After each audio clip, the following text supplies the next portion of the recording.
Sabe, quem observa o ritmo frenético de uma cidade grande, percebe um fluxo que parece quase natural. Semáforos mudam de cor, pedestres cruzando faixas e aqueles veículos comerciais enormes navegando por esse mar de asfalto. Aham. É a coreografia de toda a metrópole, né? Exato. Mas tem uma realidade completamente invisível dentro desse cenário. Pensa comigo no ambiente interno de uma cabine de ônibus. Tá. Uma caixa de metal no meio do sol. Isso. Horas a fio numa caixa quente, trepidando violentamente, onde o profissional que está no comando decide, de forma totalmente consciente, não beber uma única gota de água o dia inteiro. E só para não perder o emprego. Né? Chega a ser brutal quando a gente parar pra pensar nisso. Muito brutal. A gente vê as mãos no volante, vê o uniforme bonitinho, mas ignora por completo o corpo e a mente que estão ali, sendo levados ao limite absoluto da biologia humana. E é exatamente para iluminar esse ponto cego que essa nossa análise de hoje existe. Com certeza. E é uma mudança de perspectiva absolutamente necessária. A nossa tendência, como sociedade mesmo, é enxergar quem opera essas máquinas como, sei lá, uma mera extensão mecânica do veículo. Sim, tipo uma peça de reposição. Perfeito, uma peça. A gente não considera a fisiologia. Mas, quando a gente olha para a literatura médica, os dados revelam uma esteira bem assustadora de desgaste humano. É esse desgaste que subsidia a mobilidade urbana que a gente toma como garantida todo santo dia. Pois é, e a nossa principal fonte para entender isso hoje é um documento assim impressionante. E não trabalha com suposições, tá? Nós estamos mergulhando num relato que foi estruturado a partir de 15 anos de experiência clínica. 15 anos é muito tempo para coletar dados de uma mesma população? Bastante tempo. É o registro de um núcleo de medicina preventiva lá da Bahia, focado especificamente nessa categoria, motoristas e cobradores de ônibus. Eles acompanharam o ciclo de vida, a saúde e o adoecimento desse pessoal. E o mais interessante é que a abordagem não é só ler uma lista de doenças. Exatamente. A nossa missão aqui não é ler tabela médica para quem está nos ouvindo. Nós vamos desconstruir o que a gente acha que sabe e entender o nexo causal, né? O mecanismo exato que leva essa profissão a um colapso que começa no físico, destrói o mental e termina num vazio burocrático. Certo, vamos desempacotar isso. Como é que a gente começa a rastrear a origem de uma crise de saúde tão profunda assim? Bom, o ponto de partida exige que a gente esqueça um pouco o ambiente externo imediato. Quer dizer, não dá para começar a discussão falando de acidente de trânsito ou do estresse do engarrafamento. Tá, então a gente olha para dentro da cabine. Mais do que isso, para dentro do corpo. O que esses 15 anos de dados mostram é que o colapso começa na base da pirâmide fisiológica. Uma crise desse tamanho tem sua raiz quando as necessidades biológicas mais primitivas, tipo ir ao banheiro, são negadas de forma sistemática durante o trabalho. E isso nos joga direto num conceito que os pesquisadores chamam de dieta da conveniência. Mas não é só sobre comer um salgado frito no terminal ou engolir um biscoito no sinal vermelho porque não tem refeitório. Isso é só a ponta do iceberg, né? Sim, o que realmente me deixou perplexa lendo os relatórios foi uma prática que eles chamam de desidratação estratégica. É intencional, sabe? O motorista decide não tomar líquidos. É um mecanismo de sobrevivência no emprego. Eu fiquei tentando visualizar isso e a única imagem que me veio foi um maratonista que se recusa a beber água no meio da corrida. Só que não é para ficar mais leve e ganhar a prova. É simplesmente porque ele sabe que não tem um banheiro no trajeto e ele é penalizado se parar a corrida. É uma ótima analogia. O que é fascinante e trágico ao mesmo tempo é o mecanismo biológico de adaptação forçada que rola aí. O corpo humano é uma máquina que precisa de lubrificação e resfriamento constante. Especialmente operando um veículo pesado no calor da Bahia. Com certeza. Imagina o desgaste metabólico em tensão constante. Quando rola essa privação de água voluntária por 8, às vezes 10 horas seguidas, o sangue literalmente se torna mais espesso. Nossa. E os rins, que têm a função de filtrar as toxinas, eles perdem o solvente principal, que é a água. Então eles começam a processar uma espécie de lodo tóxico. Pausa rápida aqui. O corpo não desliga a produção de toxina só porque a pessoa não tem acesso a um banheiro, né? Exato. O metabolismo continua rodando. E o resultado é uma verdadeira bomba relógio urológica. O documento aponta as queixas urológicas como um dos maiores problemas de saúde masculina nessa categoria. Sem água, os minerais cristalizam e aí formam cálculos renais bem severos. Aquelas pedras nos rins que dizem doer mais que um parto. Isso. E tem mais, a pouca urina que o corpo ainda consegue produzir fica retida na bexiga por horas, porque eles seguram à vontade, né? Imagina uma bexiga cheia de urina super concentrada, sofrendo aquela vibração contínua do motor do ônibus. Um ambiente perfeito para bactérias. Perfeito. Vira um cenário ideal para infecções recorrentes do trato urinário e para inflamações crônicas na próstata. O trabalhador tomou uma decisão prática para sobreviver à rota, mas obriga a própria biologia a se canibalizar. É uma crueldade silenciosa, sabe? A pessoa está destruindo o próprio rim para cumprir o horário da dela. E seguindo essa lógica, se os órgãos internos estão sendo forçados até esse limite de ruptura, o chassi externo do corpo, estrutura óssea e muscular, também deve estar recebendo essa conta. A conta chega, e chega cara. Não é surpresa nenhuma que as fontes destaquem a ortopedia como o setor médico mais sobrecarregado. O trabalhador passa da falência interna para o colapso estrutural. A física explica perfeitamente essa transição para o dano ortopédico. A gente precisa entender o conceito de frequência de ressonância. Como assim? Imagina um ônibus pesado, transitando por ruas esburacadas ou com pavimentação irregular.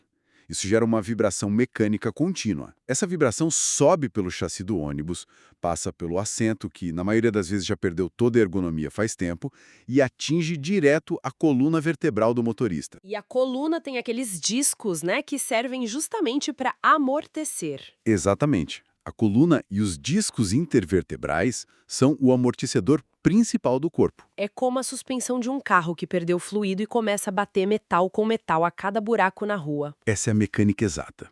Imagina as horas ininterruptas na mesma posição e fazendo movimentos repetitivos para acionar pedais que são duros, câmbios pesados. Tudo isso somado à vibração contínua causa microfissuras nos anéis fibrosos dos discos da coluna. Nossa, microfissuras. Só de ouvir já dói. E piora, o núcleo macio desse disco pode acabar vazando e aí pressiona os nervos. A gente está falando de hérnias de disco graves, lombalgias crônicas e degeneração das articulações.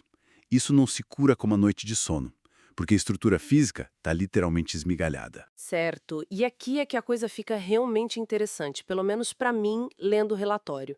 Porque quando a gente lê sobre problema de coluna, o nosso cérebro instintivamente limita a questão à dor local, né? É o senso comum. Dor nas costas, põe um gelo. Isso. Alguém com dor nas costas passa uma pomada, toma um anti-inflamatório e fim da história. Mas os dados baianos puxam um fio super surpreendente que conecta essa dor física ao núcleo da vida pessoal e familiar do indivíduo. É um efeito dominó.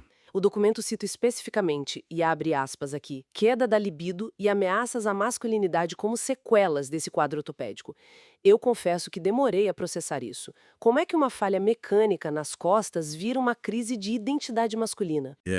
Essa conexão é o grande diferencial de ter uma observação clínica de longo prazo como a dessa fonte. Para entender isso, a gente precisa olhar para o sistema endócrino e para o sistema nervoso sob a ótica do trauma contínuo. Trauma contínua por causa da dor de trabalhar dirigindo. Sim, a dor crônica é bem diferente daquela dor aguda de quando você bate o joelho. A dor crônica não é só um incômodo, ela é um alarme neurológico disparado 24 horas por dia no seu corpo. Tá, e o corpo reage a esse alarme. Exato. O cérebro interpreta essa dor constante na coluna como um estado de perigo extremo. E o que ele faz? Inunda a corrente sanguínea com um cortisol, que é o nosso famoso hormônio do estresse. O corpo entra num modo de sobrevivência permanente. E a biologia da sobrevivência é implacável. Quando o seu organismo foca toda a energia dele em tentar reparar um tecido inflamado e suportar a dor, ele pega as funções que ele considera não essenciais para a vida imediata e simplesmente desliga. Tipo um disjuntor caindo. E a reprodução entra nessa. Com certeza. A reprodução e a libido são as primeiras a cair. O eixo hormonal suprime a produção de testosterona e daqueles neurotransmissores ligados ao prazer. E tem mais. Adiciona a isso a fadiga extrema. Porque a pessoa não consegue dormir direito com dor nas costas. Isso. Não atinge o sono profundo, desperta de madrugada com pontadas. Então o motorista chega em casa, o corpo está absolutamente exausto, banhado em cortisol, e ele fisicamente não tem a capacidade hormonal ou energia para ter qualquer intimidade com a esposa. Exatamente. E é aí que o sintoma puramente ortopédico se converte numa profunda crise psicológica. Em grande parte da nossa estrutura social, a identidade do trabalhador e, muito especialmente, a identidade masculina clássica está fortemente atrelada àquela ideia de vitalidade. A figura do provedor imbatível, que aguenta tudo. Isso mesmo. Aí o cara perde a libido, começa a se sentir fraco, não consegue nem brincar com os filhos no chão da sala por causa da dor nas costas e vê o casamento se deteriorar em silêncio. Sem contar pra ninguém. Sem contar, isso corrói a autoestima e gera quadros depressivos super severos que o trabalhador quase nunca compartilha com ninguém por puro medo do estigma. É uma reação em cadeia aterrorizante. Começa lá no terminal de ônibus com a recusa de tomar um copo de água, passa pela destruição dos amortecedores da coluna, desregula os hormônios pela dor e acaba desmoronando a base familiar dessa pessoa. E o ciclo não para aí. Pois é. E agora pega esse indivíduo que já está com os rins sofrendo, a coluna com hérnias, dormindo mal, em crise no casamento e coloca ele de volta atrás do volante no dia seguinte. Um ambiente que não perdoa. De jeito nenhum, o ambiente externo, o trânsito louco, a criminalidade na rua não perdoam quem está fraco. E se conectarmos isso ao quadro geral da realidade viária, a gente entra no capítulo da carga mental, né? Sim, a carga mental é absurda. A fonte é bem descritiva ao relatar o impacto da violência urbana nas rotinas do transporte. Eles usam uma definição bem marcante para isso. Qual? Eles chamam de o medo como companheiro de viagem. E não é aquela ansiedade banal de estar atrasado para o trabalho, sabe? É uma hipervigilância patológica. O motorista ou o cobrador passa o turno inteiro escaneando os passageiros que entram, avaliando potenciais ameaças, revivendo o trauma de assalto anterior. Isso. Ficam relembrando agressões que já sofreram, ou que os colegas sofreram na mesma rota. Lendo os documentos, eu encontrei o que eu considero o ápice do paradoxo dessa profissão. Tem uma menção detalhada ao que eles descrevem como a busca pelo complemento de renda. As famosas horas extras. Exatamente. Basicamente, para sustentar a família que já está ali balançada, o profissional assume horas extras massivas, muitas vezes abrindo mão do único dia de folga na semana. E o corpo já estava no limite, lembra? Sim. E a ironia macabra de tudo isso é que a busca para oferecer mais segurança financeira em casa se torna o gatilho absoluto para eventos cardiovasculares agudos. Eles tentam garantir a vida, mas provocam o próprio infarto. Como que essa matemática mortal funciona dentro do corpo, hein? É o cenário perfeito para o colapso do sistema circulatório. É só somar os fatores. A hipervigilância do medo da violência mantém a adrenalina disparada o tempo todo. Isso contrai os vasos sanguíneos e joga a pressão arterial lá para o alto. Tá, pressão alta. Mas o quê? O sono de má qualidade, que impede que o coração descanse de verdade. A dieta baseada em muito sódio e fritura lá do terminal, que vai criando placas de colesterol. A dieta da conveniência cobrando o preço de novo. Exato. E o sedentarismo de ficar sentado ali não permite que a musculatura queime o excesso de glicose. Essa combinação toda ataca o que a gente chama de endotélio, que é a parede interna das artérias. O vaso inflama, perde totalmente elasticidade.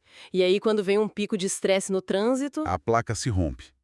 E é assim que aquele indivíduo, muitas vezes jovem e que parece forte, sofre um infarto agudo do miocárdio ou um AVC direto ali na cabine do ônibus. E aí, inevitavelmente, chegamos ao momento da ruptura. A biologia sucumbe. Seja a coluna que trava de vez e não deixa o cara levantar, o rim que paralisa com uma pedra ou o coração que falha no volante. A máquina humana quebra. O profissional simplesmente não pode mais dirigir. E o que acontece agora? Agora começa outra fase do sofrimento. Os registros desses 15 anos nos apresentam um quadro que eu só posso descrever como um pesadelo legal. É o labirinto burocrático, o embate direto entre a empresa e a Previdência Social, e INSS, no caso brasileiro.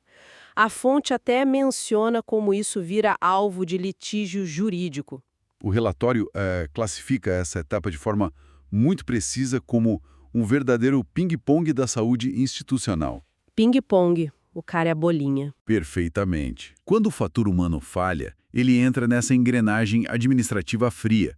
E o que a gente vê é um trabalhador severamente adoecido sendo jogado de um lado para o outro por entidades que aplicam critérios de avaliação que são completamente diferentes e muitas vezes excludentes. Peraí, deixa eu tentar entender isso a fundo, porque, para quem tá de fora, os relatos parecem meio absurdos. Se a gente colocar uma lupa nessa situação com os olhos de quem tenta resolver problemas legais, o caos se instala. Pensa num cenário comigo: o sujeito teve o infarto ou a crise de coluna. Aí ele vai lá no INSS para tentar o afastamento remunerado. Certo, o trâmite normal. Aí o perito do governo examina esse motorista e diz tipo, olha, seus exames mostram que o infarto já passou.